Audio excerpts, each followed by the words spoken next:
সাকিব আল হাসানকে নিয়ে Bangladesh cricket board একটা মশকরার পর্যায়ে নিয়ে গেছে এবং এই মশকরাকে সবচেয়ে শৈল্পিক মর্যাদা দেওয়ার ক্ষেত্রে বিশাল একটা ভূমিকা পালন করেছেন বাংলাদেশ ক্রিকেট বোর্ডের ডিরেক্টর, পরিচালক আসিফ আকবর। সবকিছুতে তিনি বেশ ভোকাল থাকেন, অনেক ধরনের অনেক বক্তব্য তিনি দেন। অনেক জ্ঞানী মানুষ, সঙ্গীত থেকে শুরু করে ক্রিকেটের পদচারণা, বক্তব্য, সব জায়গায় তার একটা বড় ধরনের আধিপত্য রয়েছে এবং সেটার জন্য তাকে আমরা স্যালুট জানাই যে বাংলাদেশে আসলে বিরল এরকম প্রতিভাধর ব্যক্তিত্বের মধ্যে আমাদের পরিচিত আসিফ ভাই রয়েছেন। এটা আসলে আমাদেরকে অনেক অনেক অনেক বেশি হ্যাপি করে। সাকিব আল হাসানকে ফেরানোর ব্যাপারে, সাকিব আল হাসানকে বাংলাদেশের ক্রিকেটে আবার রিস্টোর করানোর ব্যাপারে তার যে চেষ্টা, সেই চেষ্টা আমার কাছে মনে হয় যে সামটাইমস লিলি হুইপসিয়া বডি ওয়াশের থেকেও বেশি, যেটা 72 ঘন্টা পর্যন্ত আপনার শরীরের ময়েশ্চার ধরে রাখে। কিন্তু সাকিবের জন্য আসিফ আকবরের চেষ্টাটা আমার কাছে মনে হয় নিরন্তর।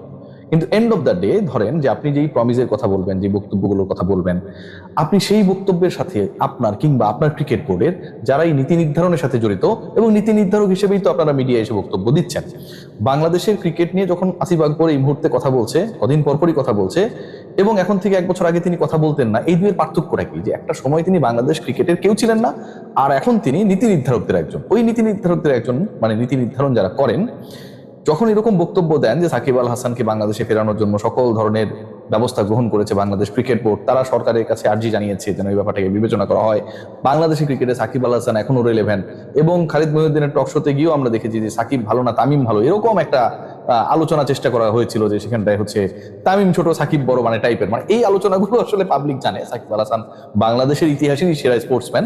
এটা নতুন করে করার আসলে কিছু নেই, কিন্তু সেই আলোচনাটাকে জিইয়ে রাখা, সেই আলোচনাটা করার সাথে জড়িত যারা, তারা আপনারা অবাক হলেও ঘটনা সত্য, সাকিবকে ফেরানোর ব্যাপারে কোনো ধরনের আইনি প্রক্রিয়ার মধ্যে যুক্ত না।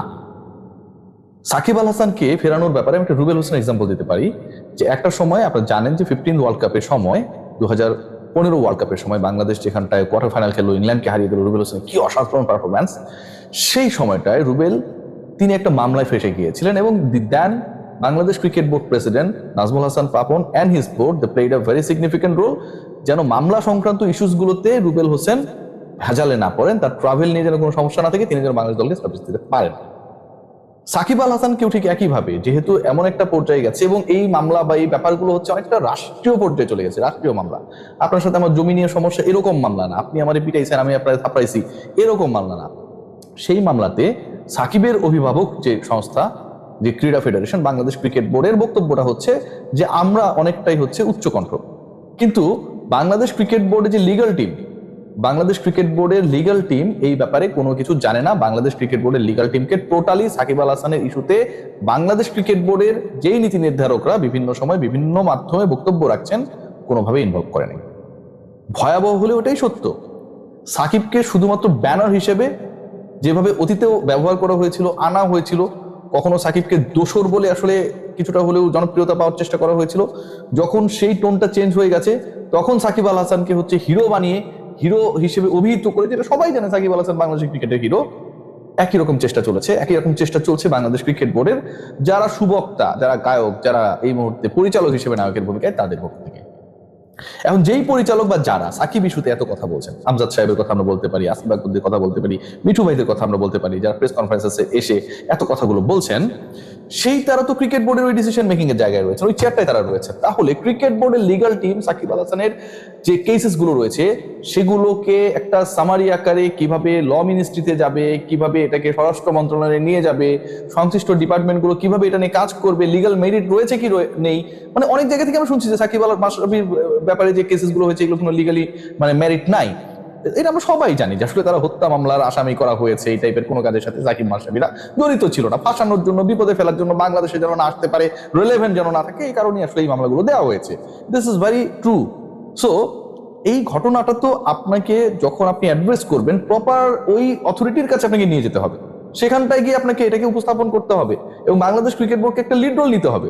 সেই ক্রিকেট বোর্ড বক্তব্যের ক্ষেত্রে লিড রোল নেয়, সেই ক্রিকেট বোর্ড কথা বলার ক্ষেত্রে লিড রোল নেয়, কিন্তু প্রসিডিউর মেনটেন করানোর ক্ষেত্রে তার বোর্ডের আন্ডারে যে লিগ্যাল টিম রয়েছে, তাদেরকে এই মামলা ইস্যুস গুলো নিয়ে ইনভলভ করানোর ক্ষেত্রে দে হ্যাভ ডান নাথিং। দৈনিক কালের কণ্ঠ নিয়ে একটা রিপোর্ট করেছে, এবং কালের কণ্ঠে সেই রিপোর্টটাকে যদি আমি রেফারেন্স হিসেবে ধরি, বাংলাদেশ ক্রিকেট বোর্ড বক্তব্যে যতটা সোচ্চার, তার 1%ও ওই বক্তব্যের এগেনস্টে, ওই বক্তব্যের কে সামনে রেখে যে কাজগুলো করার দরকার ছিল সেটার সাথে তারা ইনভলভ না। So Shakib Al Hasan has been a banner, যেই ব্যানারটা আপনি যখন 2020 ওয়ার্ল্ড কাপে আপনি গেলেন না, খেললেন না, এবং আপনি যখন বিশাল নেগোসিয়েটর হয়ে গেলেন, আমার অতি প্রিয় বুলবুল ভাই যিনি বিশাল দুনিয়ার সবচেয়ে বড় নেগোসিয়েটর, মানে ইন্ডিয়া পাকিস্তানের এরপরে যুদ্ধ লাগলে আমি মনে করি ডোনাল্ড ট্রাম্পের সবার আগে উচিত হবে বুলবুল ভাইয়ের সাথে যোগাযোগ করা। বুলবুল ভাই লোকাল টাইমটা জেনে ইউএসএ থেকে আমি মনে করি Donald Trump should make a call to him, তুমি আগে ট্রাই করো এটাকে থামানো যায় কিনা।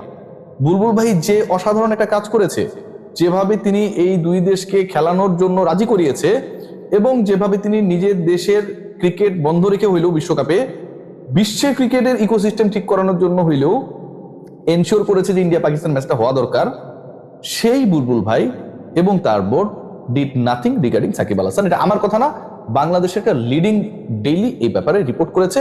আমি আজও আলোচনা করার চেষ্টা করেছি, খোঁজ নেওয়ার চেষ্টা করেছি, যারা এটার সাথে সংশ্লিষ্ট তারা আসলে এই ব্যাপারে কোনো কিছু জানে না।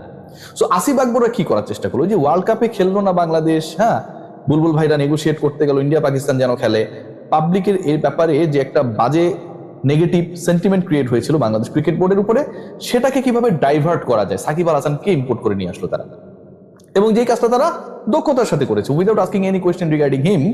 বাংলাদেশ ক্রিকেট বোর্ড তার অফিসিয়াল প্রেস কনফারেন্সে ঘোষণা করে দিল যে Shakib Al Hasan is going to be the part of the national team again and we are trying on that, we are requesting the government to consider Sakib's issue.